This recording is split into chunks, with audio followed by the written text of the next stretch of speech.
Hello, my name is Christian Channels. I'm from a small town in Ohio, the city of hospitality. And this is a short story of the ups, the downs, my goals, the hardships that come with it. Welcome to the short documentary started from. I'm from a very small town. We're not prosperous.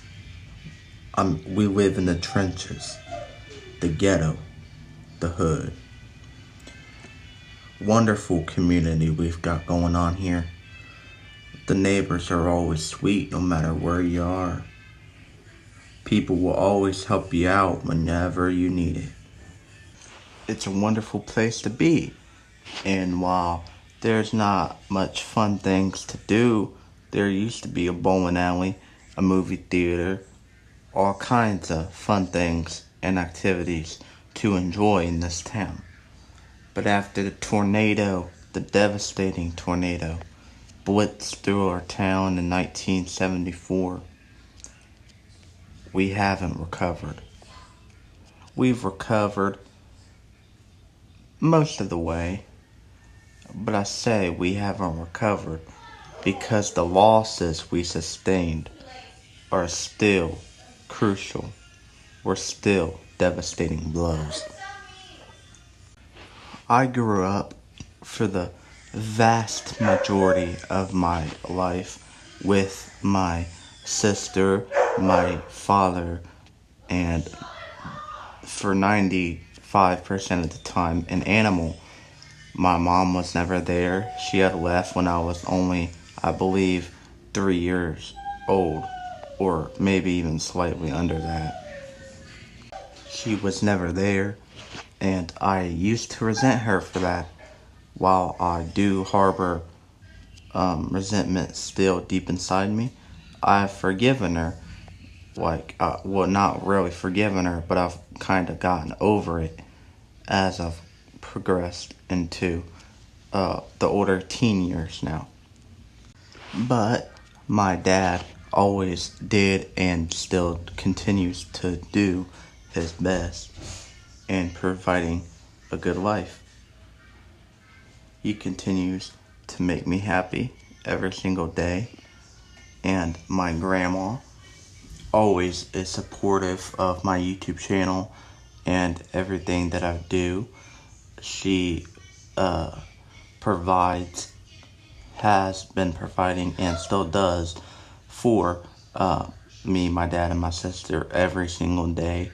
Well, not every single day, but she provides us the goods like this. Well, she goes to the grocery store and whatever she gets, but they don't need, because she always gets extra because they have sales and stuff. She does couponing. She'll give to us, and it really helps us out, really helps us get by, and I'm thankful for that. I look to my grandma as a mother figure. Now, when it comes to my father, I have been rapping for some years now, and I have to credit that to him. He always gets me hooked on new songs and always made me listen to music with him at least once a week for hours at a time, which I used to think was annoying, but it really got me. It really got me on to some of the old school music, and it really got me the inspiration I need to start rapping good. And he also did rap with a group of his friends, and they all had army names back when he was in high school. And I kind of my dad's kind of a trailblazer. I think of him as a trailblazer. Well, not for everyone else, but for me. He created the path that I needed in order to try to become successful in rap. He inspires me to do my best. He gives me criticism, which for some reason he thinks I don't take well, but I always do, any criticism I get, I try to implement it the best of my abilities. It's just some things are out of my reach, like trying to get on Apple Music, and stuff. I've been trying to do that for a while, and I'm almost there, but I haven't fully gotten there yet. And so every time he always brings it up over and over again, which I kind of find annoying. Like I'm trying to get there, but at the end, he's just trying to tell me what I need to do to try to elevate and to try to get to where I need to be, get to my destination, my stop. And I really appreciate him for that. Yeah. He also was the one that got me hooked onto video games. I don't really play video games anymore. I still do twice, maybe 3 times a week. But back then, I was an addict. I used to play for hours and hours a day. Now, if I get on Fortnite, say, I'll only play for a good hour, maybe an hour and a half a day. Or not a day, during the, that's how long I'll play for the time that I'm on. For that, whenever I get on, that's the time that I'm on for. Sometimes it's even less than an hour. I've only played for 20, 30 minutes at a time, because I rage a lot. I try to control my temper, but sometimes I can't. And I've broken a couple TVs because of that. And I vowed to myself, made a promise that I would never go out of line like that again, because my dad spent his hard-earned money on the TVs, and I just broke them, kind of carefree, and I vowed to myself I would never do that again. So if I start to get mad at a video game, start to get a little frustrated, I'll just simply turn it off. Why even bother? Also, some inspirations of mine were my friends. Now, I do kind of resent my dad's decision to pull me out of school because of the bullying, but I do still understand it. But the friends that really pulled me out of my depression, pulled me out of my spiraling in the wrong direction mind, my friends were always there to help me, and they were always keeping me sane, always keeping me going. And after I kind of got pulled out of school, I was more depressed because of that. And it drove me to run away from the house a couple times. I never got out.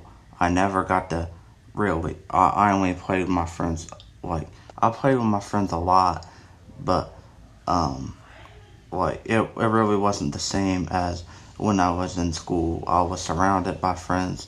I always had people that were there for me. But I mean, my dad and my sister were always there for me. But it's not the same. I was still getting bullied online. I never told anyone about that. But yeah, a lot of people were still kind of bullying me online. And, I kind of bottled that up. The bullying at school really wasn't that bad. It was just I got ticked off, and, I kind of bottled it up. But eventually, them very tiny things added up and added up and added up. And eventually, the bottle bursted, and I started, being depressed and suicidal. But the bullying wasn't that bad. It was just the fact I bottled it all up, and I didn't let it out bit by bit by bit by bit. I just did it all at once. And yeah, I could go to my dad about some things, like the bullying at real school and stuff. But the thing is, if it wasn't really nothing personal or anything. Sometimes he added a lot of pressure on me that I didn't need, and it kind of led to depression as well. Like, he always got on me about schooling, which is his job and stuff. But when he started making me do like, what was it, like 5 or 6 assignments, 4, 5, 6 assignments every day, and sometimes he wouldn't let me get off there until I did my assignments. It kind of added a lot of pressure on me, and that kind of set me into a sad state as well. And I couldn't really go to him about that because although it was tiny, like, it was very tiny when it came to adding to my depression, he's not really an understandable guy if I start blaming him for something even small like that. You know, I always wanted to go to counseling because I could never personally tell him any of that stuff, because, he always starts, he's the guy that will always question me, like, he'll always start asking a lot of questions, and, I'm not really trying to explain, like, and even if I do, he'll say, I'm not the bad guy, what did I ever do, so, but other than, like, not being kind of an understanding guy, he's a really good man. A lot of people, like my grandma and grandpa, will always say he's lazy, he sleeps all day, and he never gets out of the house, exercises, he's not hardworking. They'll always, like, get on him about that stuff. I think he is a very hardworking man. He does everything he can to provide for this family, and I respect the death out of him.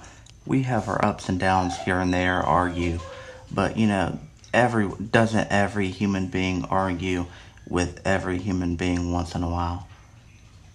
It would, like, it's needed in life. If every human were just happy and got their way, life would just be easy. There would be no challenges. But, like, stuff like arguing is just needed. It's just needed in life to balance society out. Yeah, but anyway, I respect the death out of that man. I respect the death out of everyone in my family. They're very hardworking. And if my dad doesn't want to exercise or any of that, he don't have to. Like, I wish people would just stop forcing it on him. And, people say he's lazy. He's not lazy. He does everything he can to provide and give us a happy life, live like everyone else, and, I respect that, and he does his best, and you can't blame him for that. And if you do, you're just simply hating on the man's existence, and it's very disrespectful, very dishonorable, and very rude, and I do not want to be friends with anyone that does that. Dad, if you're watching this, I respect the death out of you, but not nearly as much as I do my grandpa. My grandpa, I'm clearly his favorite. He loves the death out of me. I'm pretty sure he has, like, mood swings or something, because that man will be, like, jolly, and he'll, like, go make me some ice cream here, like, 1 minute, and then the next minute he's yelling at everybody, like, oh my gosh, yeah. I'm pretty sure, like, he has, like, bad temper, or easily flared emotions, mood swings. I'm pretty sure he has mood swings. But other than that, everyone gets riled up here and there. But he's a very good man too, very hardworking. Although he does kind of push his body, and I'm glad he's retiring soon, because although the man is hardworking, he works his body too hard. He needs to take a break here and there. But he's a very good man. He's an inspiration to me. And Oh, it's about it. Sorry, it's about it. Sorry, I'm back. I'm recording this on BandLab, not my camera roll, because I have to edit some of this stuff out. Like when I stutter or I don't know what to say for a few seconds, I edit stuff out, and this app really helps make it a lot easier for me. So I use it, but I can only record for 15-minute stints. I had to end that one and start this part, but it'll all still be like one big video. Yeah, as I was saying, I respect the heck out of that man. He provides, our grandma provides stuff for us, but like, he really is like basically a secondary father for me.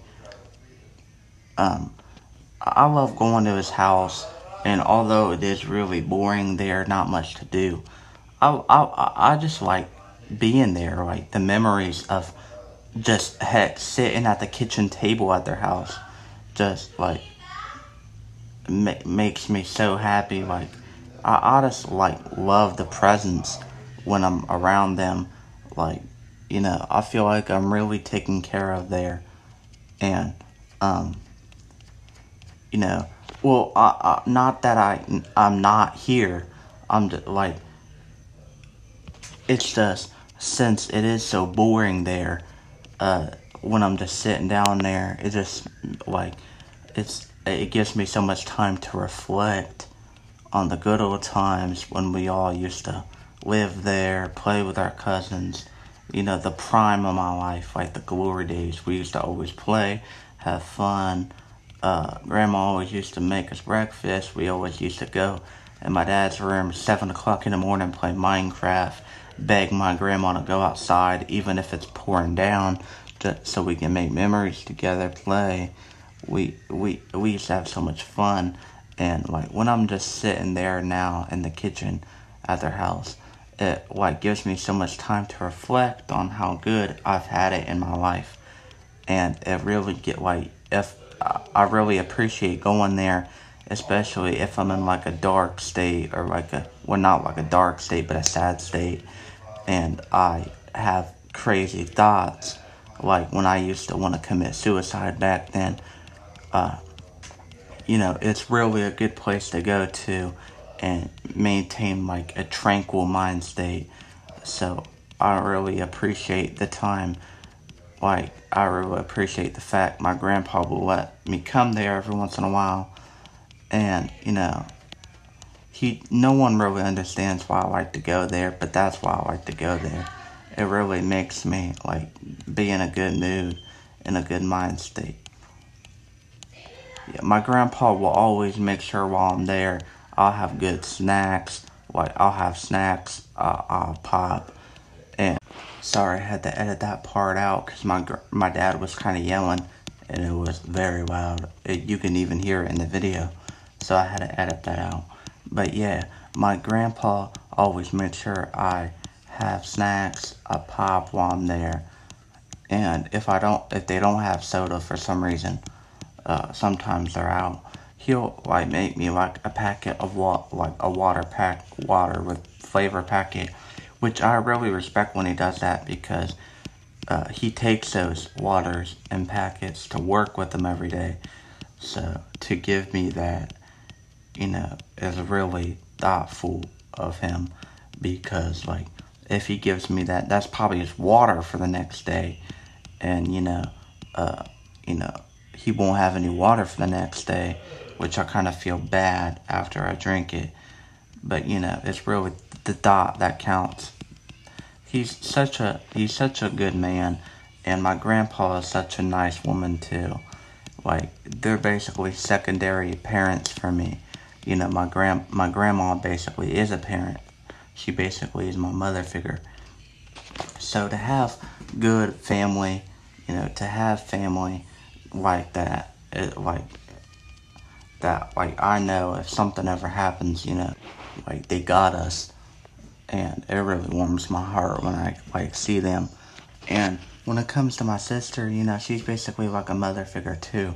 And although she's super young, even younger than me, like she's 1 year younger than me, 1 year and a couple months, you know, she always like cooks, you know, and provides like for us too. She pays the water bill, which isn't a lot of money, but it goes a long way, you know. She really takes care of us too. She does the laundry, the dishes, you know. And although my dad a lot of the times gives her a hard time and she finds him very annoying half the time, you know, she's like a really good person, you know. Like everyone in my family is really good. And that's what I'm saying back to the beginning when I said everyone in our town are good human beings. You know, we need more of that in life, you know, with all the stuff that's happening, Corona, plus, um, like the school shootings, the war, the struggling economy, the et cetera, et cetera. You know, we really need more people to step up and be like my family, be like the people in our town. And that's why I really cherish this city. And that's why I'm glad that I'll get a couple years left before leaving it, because I do not want to, although it is a good town, I do not want to live the rest of my life here.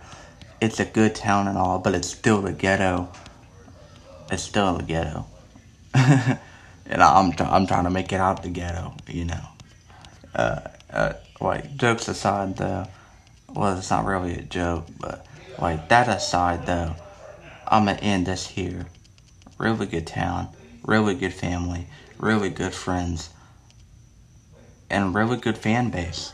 If you stuck all the way into the end, you're a true one. And I respect the heck out of you. And I appreciate you so much for listening to my stuff.